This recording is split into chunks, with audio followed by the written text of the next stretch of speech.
Hi hello ಪ್ರೀತಿಯ ವಿದ್ಯಾರ್ಥಿ ಮಿತ್ರರೇ, ಪುನರ್ವೇಶ ಸಂಸ್ಕರ್ಗೆ ಸ್ವಾಗತ ಸುಸ್ವಾಗತ. ವಿದ್ಯಾರ್ಥಿಗಳೇ, ಫಸ್ಟ್ PUC ಟೆಸ್ಟ್ ಪ್ರಾರಂಭ ಆಗುತ್ತೆ. ನೆಕ್ಸ್ಟ್ ಮಿಡ್ ಟರ್ಮ್ ಜೊತೆಗೆ ಆನ್ಯುವಲ್ ಎಕ್ಸಾಮ್ ಕೂಡ ಪ್ರಾರಂಭ ಆಗ್ತಾ ಇದೆ. ವಿದ್ಯಾರ್ಥಿಗಳ ಹಾಗಾದ್ರೆ ನಿಮ್ಮ ಫಸ್ಟ್ PUC ನಲ್ಲಿ ವಚನಗಳು ಅನ್ನುವಂತಹ ಒಂದು ಪದ್ಯ ಭಾಗದಲ್ಲಿ 2 ಅಂಕದ ಪ್ರಶ್ನೆಗಳನ್ನ ನಿಮಗೆ ಯಾವ್ಯಾವ್ದು ಕೇಳ್ತಾರೆ ಅನ್ನೋದನ್ನ ತಿಳಿಸ್ಕೊಡ್ತಾ ಹೋಗ್ತಾ ಇದ್ದೀನಿ. ಈ ಒಂದು ಪ್ರಶ್ನೆಗಳು ಉತ್ತರ ಸಮೇತ ಇರುತ್ತೆ. ಜೊತೆಗೆ ಈ ಒಂದು ಕ್ವಶನ್ಸ್ ಗಳು ಟೆಸ್ಟ್ ಗೂ ರಿಪೀಟ್ ಆಗುತ್ತೆ, ಮಿಡ್ ಟರ್ಮ್ ಗೂ ಇಂಪಾರ್ಟೆಂಟ್ ಆಗುತ್ತೆ. ಜೊತೆಗೆ ನಿಮ್ಮ ಆನ್ಯುವಲ್ ಎಕ್ಸಾಮ್ ಕೂಡ ಈ ಒಂದು ಕ್ವಶನ್ಸ್ ನ ಬಳಸ್ಕೊಳ್ಬಹುದು. ಬನ್ನಿ ಈಗ ವಿಡಿಯೋವನ್ನ ಶುರು ಮಾಡ್ತಾ ಹೋಗೋಣ. ಪ್ರಶ್ನೆ 1, ಕಾಲು ಮತ್ತು ದೇಹವನ್ನು ಯಾವುದಕ್ಕೆ ಹೋಲಿಸಲಾಗಿದೆ?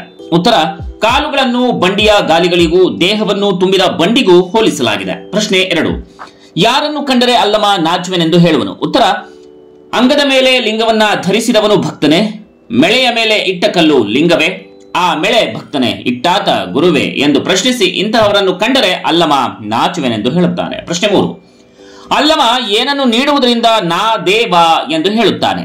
ಉತ್ತರ, ಬಾಯಾರಿದವರಿಗೆ ಒಂದು ಗುಟುಕು ನೀರು ಮತ್ತು ಹಸಿದವರಿಗೆ ಒಂದು ತುತ್ತು ಅನ್ನವನ್ನ ನೀಡುವುದರಿಂದ ನಾ ದೇವ ಎಂದು ಅಲ್ಲಮ ಹೇಳುತ್ತಾನೆ. ಪ್ರಶ್ನೆ 4, ಕೈದು ಕಾಳೋರಗಗಳಿಗೆ ಏನೇನೂ ಇರುವುದಿಲ್ಲ? ಉತ್ತರ, ಕೊಲ್ಲುವ ಆಯುಧಕ್ಕೆ ದಯೆ ಧರ್ಮದ ಮೊನೆ ಇರುವುದಿಲ್ಲ, ಕಾಳೋರಗಗಳಿಗೆ ಅಮೃತದ ಸುಧೆ ಇರುವುದಿಲ್ಲ. ಪ್ರಶ್ನೆ 5, ತಗಹು ಸೂತಕಗಳು ಯಾವುವು? ಉತ್ತರ, ನೇಮವೆಂಬುದು ತಗಹು, ಶೀಲವೆಂಬುದು ಸೂತಕ.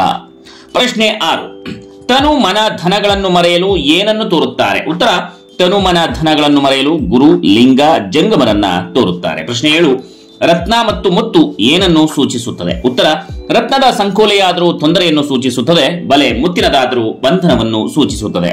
ಪ್ರಶ್ನೆ 8, ಲೋಕ ಹಾಗೂ ಕರ್ಣಗಳ ಚೇಷ್ಟೆಗೆ ಬೀಜ ಯಾವುದು? ಉತ್ತರ, ಲೋಕದ ಚೇಷ್ಟೆಗೆ ರವಿ ಬೀಜವಾದರೆ ಕರ್ಣಗಳ ಚೇಷ್ಟೆಗೆ ಮನವೇ ಬೀಜ. ಪ್ರಶ್ನೆ 9, ಕಣ್ಣು ಹಾಗೂ ಕರ್ಣಗಳಿಗೆ ಶೃಂಗಾರ ಯಾವುದು? ಉತ್ತರ, ಗುರು ಹಿರಿಯರನ್ನ ನೋಡುವುದು ಕಣ್ಣಿಗೆ ಶೃಂಗಾರ, ಪುರಾತನ ಸಂಗೀತಗಳನ್ನು ಕೇಳುವುದೇ ಕರ್ಣಗಳಿಗೆ ಶೃಂಗಾರ. ವಿದ್ಯಾರ್ಥಿಗಳೇ, ಈ ವಿಡಿಯೋನ ಶೇರ್ ಮಾಡಿ, ಜೊತೆಗೆ ಸಬ್ಸ್ಕ್ರೈಬ್ ಮಾಡ್ಕೊಳ್ಳಿ. ನಿಮ್ಗೆ ಯಾವ ಸಬ್ಜೆಕ್ಟ್ಸ್ ಬೇಕು ಅನ್ನೋದನ್ನ ಕಮೆಂಟ್ ಸೆಕ್ಷನ್ ಅಲ್ಲಿ ಕಮೆಂಟ್ ಮಾಡಿ. ಮತ್ತೆ ಮುಂದಿನ ವಿಡಿಯೋದಲ್ಲಿ ಸಿಗೋಣ. ಅಲ್ಲಿವರೆಗೂ ನಮಸ್ಕಾರ.